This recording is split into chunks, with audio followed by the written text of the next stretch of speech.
Hello everybody. In this video we're going to be taking a look at the Act 3 Elite, the Nemesis, using the Ironclad. We are continuing on with previous Ironclad videos with our fully upgraded Ironclad, so all of the relics and all of the cards are available to us. We're keeping on with what we had, so just a quick recap of critical relics that we have here. Starting after a rest site, there's 2 extra energy. And then combined with this one, I do have the Slaver's Collar, which is extra at the start of my turn. So just on this first turn here, I'm looking at 6 out of 4. So I actually have a really nice opening turn coming up. Other stuff in play here is my ink bottle. Every 10 cards I play, I get a free card. And then one of the best relics you can get, the Frozen Eye, allows me to see exactly which cards are coming up and in which order. It will allow me to plan out my attacks and my defenses, using that in combination with the various card draw that I have to try and plan out and have a good set of 5 cards for every single turn when I have the ability to do so. And then one of the other ones, I can now, I get more strength every single turn, but so do they. And so you have to kind of play that to your strengths. Mine is an attack-heavy deck, so I usually can finish people off pretty quick. His attacks are not terrible, so it doesn't scale too badly with that. I do have a couple of potions. Whether or not we need them, that's up for debate. I have some thorns, I have some metallicized, and I still have my fairy in a bottle, which is my safety blanket. As a quick refresher, my deck is heavy on attack. The 5 defends are really the only defend cards that I have, and actually there's only 4, but there's also 2 of the Iron Waves for a little bit extra block. I now have 2 Perfected Strike cards. I got one off of a question mark room, so I have 2 of them. One is upgraded, one is not.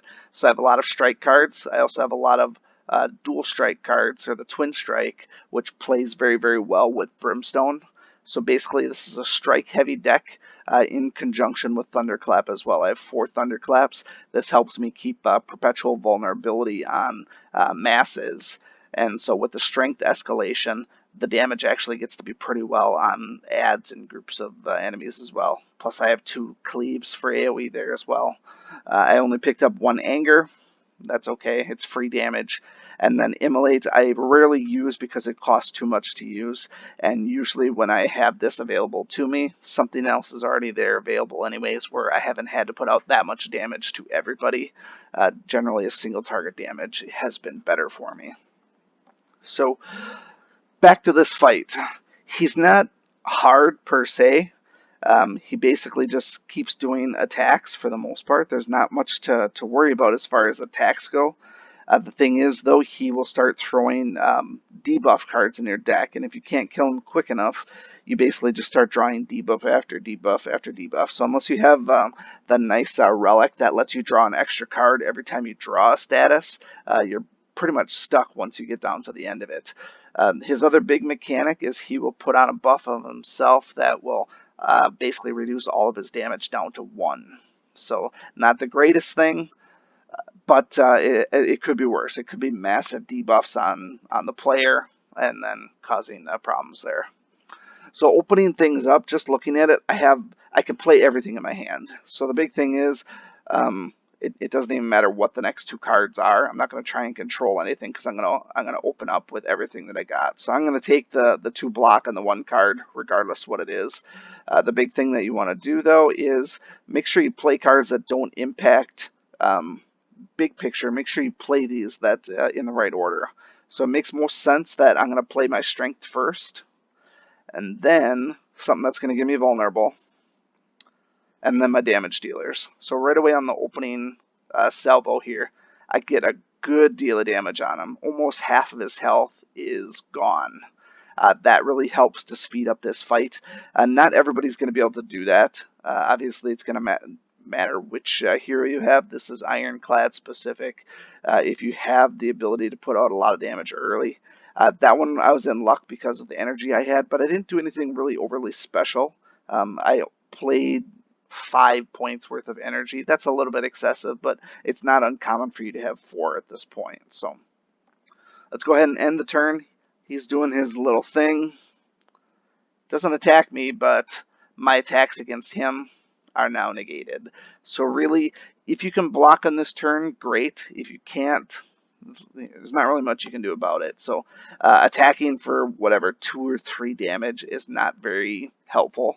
So ultimately what we should do is get the extra 2 cards, and I could look, it doesn't really matter what they are, but I'm ultimately looking at defending. So we'll defend once, we'll see if there's any more defenses in the next 3 cards, which there is with Iron Wave, so it makes sense to take that. But on the downside to it, I'm going to lose my Perfected Strike, and my upgraded Perfected Strike no less. So now that's when you weigh the cost benefit of actually taking the hit versus spending that. Because the other thing is I can only play 1 more card, and then it's going to draw from there as well. So I don't want to force that, so I'm just going to play my higher damage card with the Twin Strike upgraded so that it doesn't force my big hitting card down to 1. I want that to be as full strength as possible. And when we look forward to the next turn, 1, 2, 3, 4, 5, guess what? Thunderclap is up too, so this here is going to be all the more potent. So those are the things that you can plan out because of the Frozen Eye. So any chance you have to get the Frozen Eye, definitely go for it, because it allows you to plan out big hits like this. So yeah, he's going to hit me for 24 minus 8. That's not the end of the world. I can deal with that. But now after that, his intangible is gone, so I can hit him with everything I got. Thunderclap, Perfected Strike, and he's dead just like that. So big takeaways from this fight is to try and kill him as fast as possible. If you have a good balance of attack and block, that's helpful, but you have to have a smaller deck in order to be able to control that, in my opinion, unless you have a really, really good balance. Now, this deck here that I have is not heavy on defense at all, so I'm not able to block a lot, which is why I have those extra attack cards as well as the Brimstone to try and finish off fights early. If you have questions, comments, concerns, feel free to leave those below. Otherwise, we will see you again soon. Thank you so much for watching this video and supporting my channel. If you like this video, please show your continued support by hitting that like button, and be sure to check out both my YouTube channels for new content all the time. And always remember, peace is a lie, there's only passion. We'll see you next time.